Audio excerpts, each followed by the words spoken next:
माता पिता बड़े धर्मात्मा है, घर की गृहस्थी का काम है। जब पुत्री धीरे धीरे जब सयानी होने लगती है तो माता के काम में हाथ बटाने लगती है। जब पुत्र बड़ा होता है तो पिता के कार्य में हाथ बटाने लगता है। पिताजी ने श्री धन्नाचार्य से कहा, पुत्र आज जाकर के खेत की जुताई बुआई कर देना है और गेहूं को बीज को बोना है। श्री धन्नाचार्य जी गेहूं की गठरी और हर जुआट और बैल लेकर के गेहूं की बुआई करने के लिए चल दिए। रास्ते में श्री वैष्णव संत महात्मा श्री धन्नाचार्य जी को बाट को रोक दिया और रोक करके हाथ जोड़ कर कहे, भगत जी हम लोग जो है तीर्थ यात्रा करने के लिए जा रहे हैं और हमको भूख लगा हुआ है, हमको कुछ भोजन कराओ। धन्नाचार्य जी ने कहा, संत भगवान मेरे पास कुछ नहीं है। कहले नहीं धन्नाचार्य आपके पास है। कहले क्या है संत भगवान? कहले आप जो गेहूं को बीज लिए हैं वही गेहूं के बीज हमको जो है सभी संतों में बांट दो। धन्नाचार्य जी असमंजस में पड़ गए। यदि मैं संतों को ये नहीं बांटता हूँ तो संत का अपमान हो जाएगा और यदि संत को बांट देता हूँ तो फिर पिताजी पूछेंगे कि तूने खेत की बुआई नहीं किया, गेहूं का बीज क्या हुआ, मैं क्या उत्तर दूंगा। लेकिन धन्नाचार्य जी ने निर्णय किया मुझे क्या करना होगा, क्योंकि धर्मो रक्षत रक्षित, जो धर्म की रक्षा करती है उनको धर्म रक्षा करती है। श्री धन्नाचार्य ने भगवान के भरोसे वो गेहूं को बीज को सभी संतों के बीच में बांट दिया और जाकर के जो है खेत की जुताई बुआई किए हैं। और जुताई बुआई करने के बाद में ऐसे ही हेंगा दे दिए, बीज तो छीटे नहीं। अब 21 दिन पर जो है गेहूं का बीज उग जाता है। अगल बगल वाले के गेहूं का बीज जम गया और धन्नाचार्य जी को जमा नहीं है।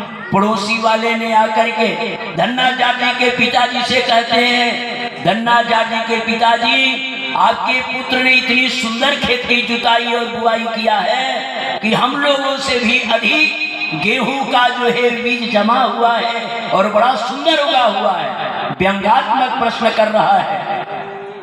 धन्नाचार्य जी के पिताजी ने पूछा, पुत्र सही सही बताओ क्या तूने बीज की बुआई नहीं किया है क्या?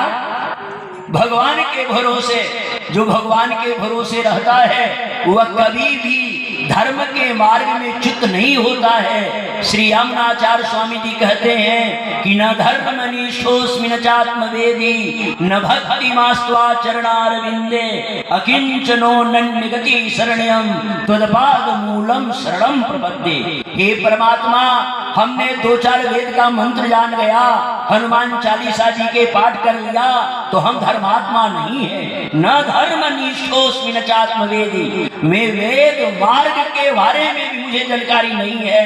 कहले तो हिम्मत कैसे बना लिया मेरे चरणों में आने के लिए?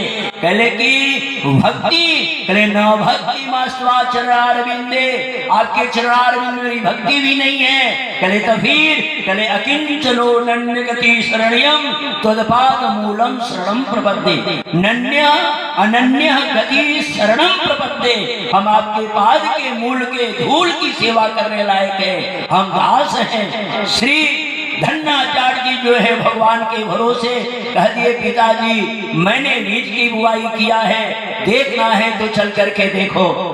उनके पिताजी ने कहा चलो। अब भगवान के जो है दीन हो करके पुकार रहे हैं और जैसे ही धन्नाचार्य जी के पिताजी खेत के निकट गए हैं तो उतना सुंदर बीज उगा हुआ है महाराज कि सब पड़ोसियों से बहुत आगा हुआ है। सदगुरुदेव बक्सर वाले मामा जी ने लिखा कि जाकी बिना बीज की खेती, जाकी बिना बीज की खेती, गली में धनी धनी धन्ना जाट, गली में धनी धनी धन्ना जाट, गली में धनी धनी धन्ना जाट, जाकी बिना बीज की खेती, गली में धनी धनी धन्ना जाट। माता पिता धर्मात्मा खेती को काम, दया दीन उपकार ते भजते सीताराम। इसीलिए जो है धन्ना जाट जी ने बिना वेद की खेती इतनी उपज हुई है। धन्ना जाट जी की भक्ति, एक बार एक महात्मा श्री धन्ना